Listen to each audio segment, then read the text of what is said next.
Hello once again. Welcome back to another haphazard production under the flight path of the Minneapolis-St. Paul Airport, showing Tiana's cute little face, and she has a very reasonable and heartfelt message to convey. And if you haven't heard it, I thought it would be excellent to just let her reconvey this information as she's talking to her mother. And yeah, and it does relate to all of us in so many ways.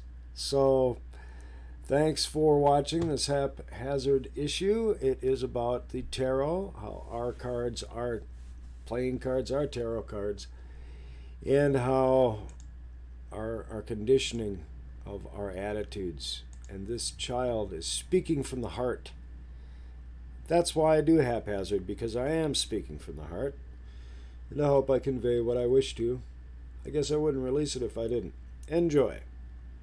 Try not to be that high up to be friends. I want everything to be low. Okay? Okay. Just try your best. I don't want you and my dad to be replaced and meanies again. I want you and my dad to be placed as settled and be friends. I'm not trying to be mean. I just want everyone to be friends. And if I can be nice, I think all of us can be nice too.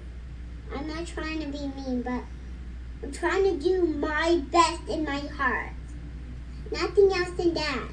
I want you, Mom, my dad, everyone to be friends. I want everyone to be smiling, not like being mad. I want everything to smile. Especially when I see someone, I want them to smile.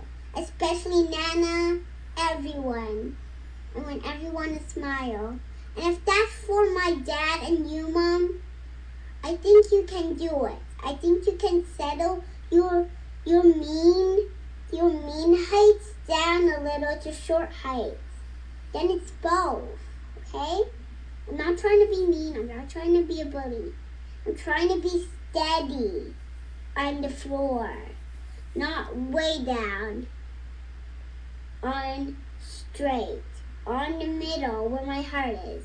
My heart is something. Everyone else's heart is something too. And if we live in a world where everyone's being mean, everyone's going to be a monster in their future. What if there's just a little bit of persons and we will eat them? Then no one will ever be here. Only the monsters in our place. We need everyone to be a person. Everyone, including me and my mom, everyone. I just want everything to be settled down. Nothing else. I just want everything to be good as possible. Nothing else.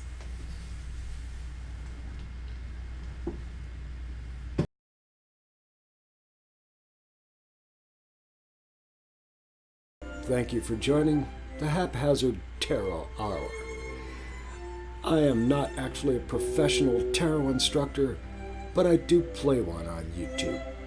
So grab a box of popcorn, get off the ledge of that bridge, pull that gun out of your mouth, and throw away that cyanide tablet, because it's time to be uplifted. So I hope you enjoy this particular haphazard production and all of the experimentation that I've done so far. And fade to black. Alexa, fade to black.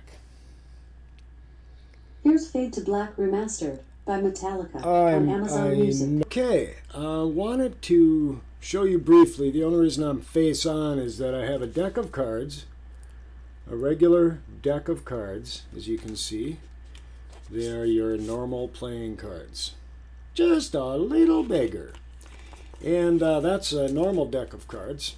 And then you have the Higher Arcana. This is the deck that I created. It's 22 cards in here. And when I say Higher Arcana, it's part of the tarot deck. Higher Arcana in each one of these cards.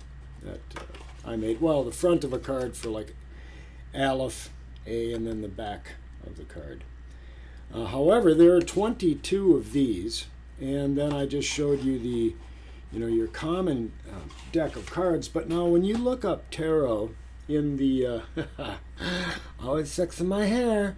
If you look up tarot in the Wikipedia here, let me just adjust my screen size here briefly and bring up the Wikipedia page. Tarot, it says right here, is a pack of playing cards. Now, I don't know if you find that curious or shocking or wow, I didn't know regular playing cards and tarot were the same things. Yes, cartomancy is basically fortune telling or divination using a deck of cards.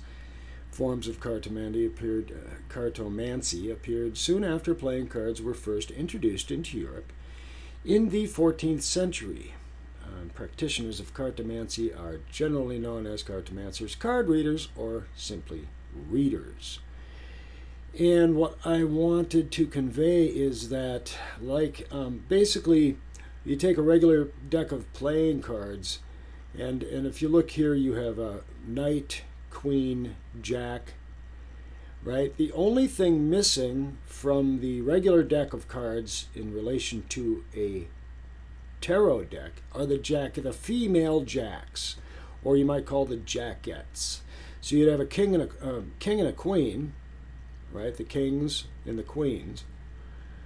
Here, king, queen, knight. It's a playing card with a picture of a man riding a horse. There's a caballero in Spanish, playing the cavallo in Italian, playing cards. And, right. Essentially, the twist on this is that you have a dominant male, which is a king, and a dominant female, which is a queen. Then you have the sub-male, which is a jack, and what's not shown or told is the female jack, the sub of the queen. The jack is the sub of the king, which is the subordinate. You might look at it as an older man and a younger man, and then the queen would also have a younger, you might say, princess or a jackette. And so, in my point here is that you add 4 jackettes to a deck, and you've actually got, along with the 22 higher arcana, the tarot deck. Now, as I look through this essential history setup of the tarot, I haven't read it, but I'm reading it as I'm speaking, and I am seeing omitted details, and that actually came up earlier than the 1400s. And through my studies, I got a hold of some pretty difficult books to get a hold of back 30 years ago, and can tell you a lot of details about the tarot and about reading cards, pardon the screen jump here, in relation to their number. And so all of this is nice huff and fluff and interesting to, among English-speaking tarot countries, there are these games that are not played frequently. Tarot cards are used primarily for novelty and divinatory purposes, usually using specially designed packs. Some occult enthusiasts make relative claims to ancient Egypt, all right, and the Kabbalah and Indian Tantra and the I Ching. And so the claims made to the ancient Egypt, I'll tell you one of them, and one of the claims is that cards were used as flashcards to train the slaves fundamentally on social fundamentals, like don't covet your neighbor's wife, or don't kill your neighbor, or steal from your neighbor. And these types of conveyances were put down on flashcards, and the flashcards were used to train people. And you won't see any of that in here. You'll go, well, he's just making all that up. Actually, I have spent a lot of time studying and training, and what books I got my information from were closer to the lines of Solomon. And where exactly was it? In the Greater Key and Lesser Keys of Solomon? No, the tarot wasn't mentioned in it. However, there are a lot of directions. Now, in the major arcana, you see here the 78 card deck. So you take a standard deck of cards, add the 4 princesses, and put in the 22 major arcana, and you come up with your 78 card deck. And within these major arcana, the major or predominantly path-directed secrets in each reading, that's part of the training session in how your fundamental feelings, thoughts, and direction of those feelings work.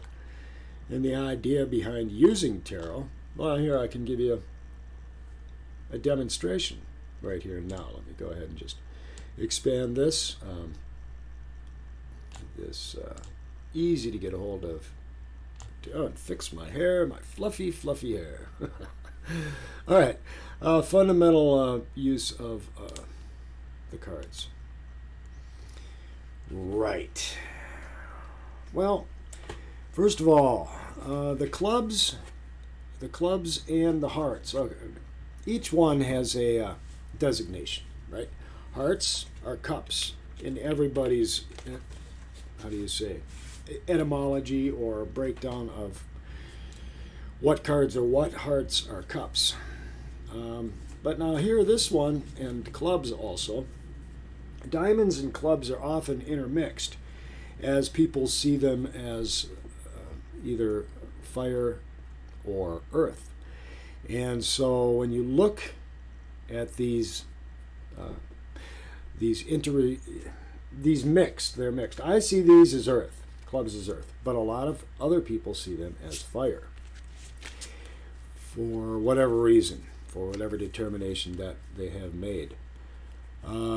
Spades, the spades are swords in the tarot.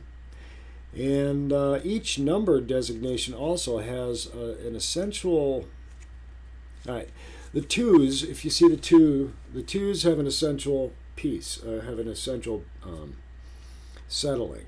The threes have more of a stress factor. Threes. The fours have more of a stabilizing factor. The fives have more of a futile and also angst-related factor. The sixes are more of a balancing and, once again, fortifying number. The sevens, once again, are stressful and angst. The eights are a danger zone and insolence, but also stability with a warning and a caution. The nines have to do with fortification, joy, happiness, pleasure, depending on what suit they are dealing with. And of course the tens, the 10 of swords is considered to be the worst card in the deck because it is ruin, catastrophe, and its meaning, each meaning. Now, a lot of people don't know that every card is a planet in an astrological sign. So you think of a planet, let's just think Venus, okay, and now you put Venus in an astrological sign. So let's say Venus in Scorpio. So Venus in Scorpio is an actual designated card in the deck, and every planet and every constellation, when you mix those together, eventually you'll come up with each card in the deck. And so you take the sun in Scorpio, that's a card. Say the moon in Libra, well, that's a card. And which one is which? Do you want to know? Do you want me to tell you which one is which? Or do you know? Are you good enough at the tarot to know this just right off the top of your head? Because I have created a deck of both and really got into the elaboration of the planet in the constellation sign. And that's where your playing cards come from, guys. And each one has a different meaning. This one is love. And the interrelated and overall details of that love are determined more by the surrounding cards, and that's why readings are done with more than just one card. am I going to be any good at reading? And I just draw any card and see what that card is and what it means. And that particular card had a lot to do with my emotions, my feeling, my caring, my concern. It had a lot to do with my direction of that concern. But when you mix that with another card, say this one, which would be more of a sorrow, sadness, oppression, depression, angst, and pressure. When you put those two together, then that has a meaning of one to the next. And also you have a cup along with a sword. And if you look at fire, water, earth, and air, or fire, air, water, and earth, you look at that order of things. And which one feeds the other? In other words, if I put water on top of fire, that douses the fire. It's an obvious reality and fact that we have. So if I pull a card that's a fire card, and then I pull a card that's a water card, they tend to cancel each other out in the reading, and little details like this in your readings make a huge difference. And this way you can pull 3 cards on an issue. I can pick an issue like Trump, and I'm not really looking at these cards, and this is, you could say this is an actual reading, but it is. So I just grabbed 3 of these cards randomly, say this one with that Trump issue in mind, this one, and this one, and then see how they work with each other. Put the deck down and look at the cards, or let you look at the cards. Now we have 2 wands, so which is 2 fires and a water, right? Well, the water is the emotional essence of feeling, of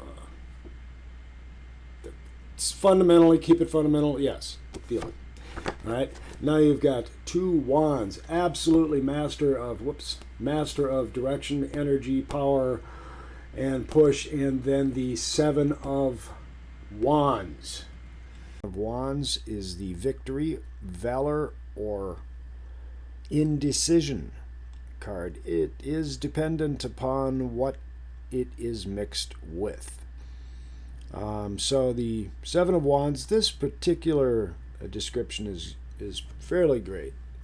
Well, once they're broken down, it is relatively a scientific fact. The 7 of wands has a particular meaning in both the positive and negative aspects. And I find it interesting in the positive aspect. It says Trump will remain on top and take advantage, and has something to covet, and also has a long-term commitment of skill. And on the negative side, it says there are conflicts with those that he cares about. He gets hate from people that he doesn't know, and competitors try to ruin his reputation. And so that is a interesting detail in taking a look at the Valor card, or 7 of Wands card, and how it mixes into the reading that I was just showing. That's something that people are not aware of. Each card in a regular deck of cards is a combination of 2 of the higher arcana cards. Now, when you look at the sun in Aries, or when the sun is in Aries, this is the communication of that alignment. And so we have virtue in this particular sun in Aries, denoting a solid balance with a promising future. So whatever question that you would ask, this is a very positive affirmation to that question, and the foundations is firm with good roots. The action appears to be correct and strongly positive, self-caring, properly addressed, and then who else needs it? Using sound judgment and the training to back it properly. Correct, healthy, proper, and right. A positive card through intended power and action. You've been working hard and it shows, helping others fulfill and fulfilling your great work through experience and knowledge. And so, right, I didn't know if you had been informed of these details. And yeah, my particular cards that I create, or I had been creating, I will never finish. And highly doubt. Maybe one of my sons will take them on. However, my higher arcana copyright is already set up and done with all of that. And this, as you see, these were posted quite some time ago, in 2011, as a matter of fact, and created much earlier. Okay, wanted to put that out as information, and thank you for considering these details come through to make that card and the meaning of that card. And now you look at each astrological sign, and so many people think that these are, well, I won't get into the planetary aspects, but these are luminaries of vibration. These are illuminations that once in alignment create a certain tone and vibration in relation to where you are at the time of certain details. And so I hope I have given you some information that you weren't aware of in the first place. And this is part of the fun of my haphazard universe. I always say I don't like to go face on, but in order to show things, I guess it's easier for me to do that. And thanks, yeah. A little bit of the tarot. Now, I've noticed other people putting out great stuff on the tarot, looking at